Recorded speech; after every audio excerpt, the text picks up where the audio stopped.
ಹಾ ಏನ್ ಅನ್ಸುತ್ತೆ ಬಿಗ್ ಬಾಸ್ ಬಗ್ಗೆ ಹೇಳೋದಾದ್ರೆ? ಬಿಗ್ ಬಾಸ್ ಅಂದ್ರೆ ಆ ಶೋ ತುಂಬಾ ಚೆನ್ನಾಗಿದೆ, ನಮ್ಗೆ ಇಂಟ್ರೆಸ್ಟ್ ಬರುತ್ತೆ ಅಂದ್ರೆ ಕೆಲವ್ರು ಯಾರು ಫೇಕ್ ಇರ್ತಾರೆ, ಯಾರು ಫೇಕ್ ಆಗಿರಲ್ಲ ಅನ್ನೋದ್ರ ಬಗ್ಗೆ ನಮ್ಗೆ ಐಡಿಯಾಸ್ ಬರುತ್ತೆ, ಗೊತ್ತಾಗುತ್ತೆ. ರಿಯಾಲಿಟಿ ಏನು, ಅವ್ರ ಲೈಫ್ ರಿಯಾಲಿಟಿ ಏನು, ಸೀರಿಯಲ್ ಆಕ್ಟಿಂಗ್ಗೂ ಫಿಲಮ್ಗೂ ಇವಾಗಿರೋ ಪ್ರೆಸೆಂಟ್ ರಿಯಾಲಿಟಿಗೂ ವ್ಯತ್ಯಾಸ ನಮಗೆ ಗೊತ್ತಾಗುತ್ತೆ. ಓಕೆ. ಇನ್ನು ಇಲ್ಲಿ ಬಿಗ್ ಬಾಸ್ ಪಾರ್ಟಿಸಿಪೇಟರ್ಸ್ ಬಗ್ಗೆ ಏನ್ ಹೇಳ್ತೀರಿ? ಯಾರ್ಯಾರು ಚೆನ್ನಾಗಿ ಆಡ್ತಾ ಇದಾರೆ ನಿಮ್ ಪ್ರಕಾರ? ನನ್ ಪ್ರಕಾರ ಚೆನ್ನಾಗ್ ಆಡ್ತಿರೋದು ಅಂದ್ರೆ ಮೈಂಡ್ ಸೆಟ್ ಎಲ್ಲಾದು ರಕ್ಷಿತಾ ಶೆಟ್ಟಿ ಇದಾರಲ್ಲ, ವಾವ್.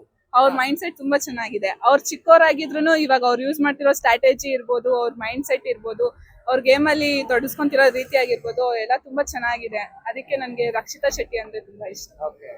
ಅಲ್ಲ, ಈಗ ರಕ್ಷಿತಾ ಶೆಟ್ಟಿಗೆ ಬಗ್ಗೆ ತುಂಬಾ ಅಂದ್ರೆ ಊಹಾಪೋಹಗಳು ಬರ್ತಾ ಇದೆ. ಅವ್ರಿಗೆ ಕನ್ನಡ ಬರಲ್ಲ, ಬಿಗ್ ಬಾಸ್ಗೆ ಸೇರಿಸ್ಕೊಳ್ಳುವಂತ ಅವಶ್ಯಕತೆ ಇತ್ತ ಹಾಗೆ? ಅವ್ರಿಗೆ ಕನ್ನಡ ಬರಲ್ಲ ಅನ್ನೋದು ಒಪ್ಕೊಂತೀನಿ. ಆದ್ರೂ ಅವ್ರು ಬಾಂಬೆಯಿಂದ ಇಲ್ಲಿಗೆ ಬಂದು ನಮ್ ಕನ್ನಡನ ಇಷ್ಟ ಮಾತಾಡ್ಬೇಕು ಅಂತ ಟ್ರೈ ಮಾಡ್ತಿದಾರೆ ಅಂದ್ರೆ ಅದಕ್ಕೆ ನಾವು ಅಪ್ರಿಸಿಯೇಷನ್ ಕೊಡ್ಲೇಬೇಕು ಅಲ್ವಾ. ಅವ್ರ ಇವಾಗ ಕನ್ನಡ ಬರ್ತಿರೋರ್ ಹಂಗಂದ್ರೆ ಇಂಗ್ಲಿಷ್ ಅಲ್ಲಿ ಮಾತಾಡೋದೇ ಇಲ್ವಾ, ಮಾತಾಡೇ ಆಡ್ತಾರೆ ಅಲ್ವಾ.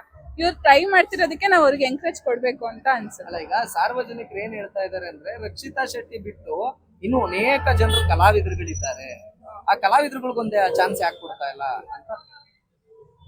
ಅದ್ರ ಬಗ್ಗೆ ಗೊತ್ತಿಲ್ಲ.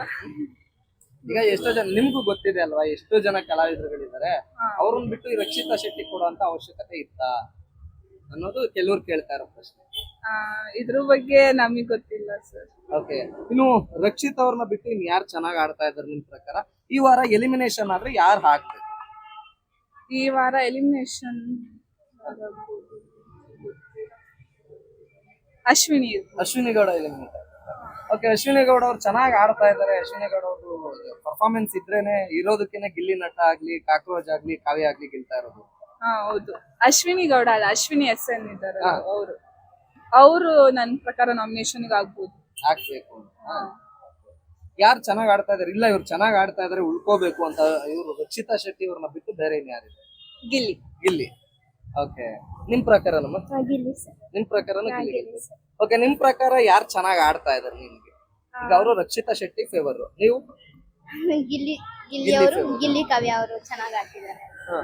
ಮತ್ತೆ ಅಶ್ವಿನಿ ಅವ್ರಂತ ಏನಂತ ಅಂದ್ರೆ ಬರೀ ಅವ್ರು ನಾನು ನಂದು ಅನ್ನೋದೇ ಅಂದ್ರೆ ಗತ್ತು ಜಾಸ್ತಿ, ಯಾರಿಗೂ ಎದ್ರುಕೊಳಲ್ಲ. ಸೊ ಆತರ ಮೈಂಡ್ ಸೆಟ್. ಗಿಲ್ಲಿ ಅಂದ್ರೆ ಎಲ್ಲರ ಕಡೆನೂ ಹೊಂದಾಣಿಕೆ ಇದೆ, ಎಲ್ಲರ ಜೊತೆನೂ ಕಾಮಿಡಿ ಮಾಡ್ಕೊಂಡು ಚೆನ್ನಾಗಿರ್ತಾರೆ. ಸೊ ಅದಕ್ಕೋಸ್ಕರ ಗಿಲ್ಲಿ. ಓಕೆ. ಇನ್ನು ಗಿಲ್ಲಿಗೂ ಮತ್ತೆ ಕಾವ್ಯಂದು ಅದೇನು ಜಂಟಿ ಇತ್ತಲ್ಲ, ಅದನ್ನ ಕಟ್ ಮಾಡೋದು ನಿಮ್ಗೆ ಬೇಜಾರು ಅನ್ನಿಸ್ತಾ, ಖುಷಿ ಆಯ್ತಾ? ಅಂದ್ರೆ ಮಾತಾಡ್ಸ್ಬೇಕು, ಹೊಂದಾಣಿಕೆ ಇರೋರು ಎಲ್ಲೇ ಇದ್ರು ದೂರ ಇದ್ರು ಹೊಂದಾಣಿಕೆ ಇದ್ದೇ ಇರುತ್ತೆ ಅವ್ರಿಬ್ರು ಮಧ್ಯ. ಸೊ ಮುಂದೆ ಆಟ ಆಡ್ತಾ ನೋಡ್ಬೇಕು, ಅವ್ರ ಇಬ್ರು ಮಧ್ಯೆ ಮಿಸ್ಅಂಡರ್ಸ್ಟ್ಯಾಂಡಿಂಗ್ ಇರುತ್ತಾ ಅಥವಾ ಹೀಗೆ ಹೆಂಗಿರ್ತಾರೋ ಆಗಿರ್ತಾರೋ ಅಂತ ನೋಡ್ಬೇಕು ಅಷ್ಟೇ. ಓಕೆ. ಅದನ್ನ ಬಿಟ್ಟು ಈಗ ಗಿಲ್ಲಿ ನಟನ್ ಬಿಟ್ಟು ನಿಮ್ಗಿನ್ ಯಾರು ಚೆನ್ನಾಗಿ ಆಡ್ತಾ ಇದ್ದಾರೆ? ರಕ್ಷಿತಾ ಶೆಟ್ಟಿ ಚೆನ್ನಾಗಿ ಆಡ್ತಾ ಇದ್ದಾರೆ. ಓಕೆ. ಈ ವಾರ ನಿಮ್ಮ ಪ್ರಕಾರ ಯಾರು ಎಲಿಮಿನೇಷನ್ ಆಗ್ತಾರೆ? ಅದ್ರ ಬಗ್ಗೆ ಗೊತ್ತಿಲ್ಲ ನನಗೆ. ಓಕೆ. ಇನ್ನು ಈ ಸರಿ ಬಿಗ್ ಬಾಸ್ ನ ಬೀಗ ಎಲ್ಲ ಹಾಕಿದ್ರು, ಅದು ಇದು ಏನೇನೋ ಆಗೋಯ್ತು. ಇದು ಗಿಮಿಕ್ ಅಂತ ಕೆಲವರು ಹೇಳ್ತಾ ಇದ್ದಾರೆ, ನಿಮ್ ಪ್ರಕಾರ ಇರ್ಬೋದು ಸರ್.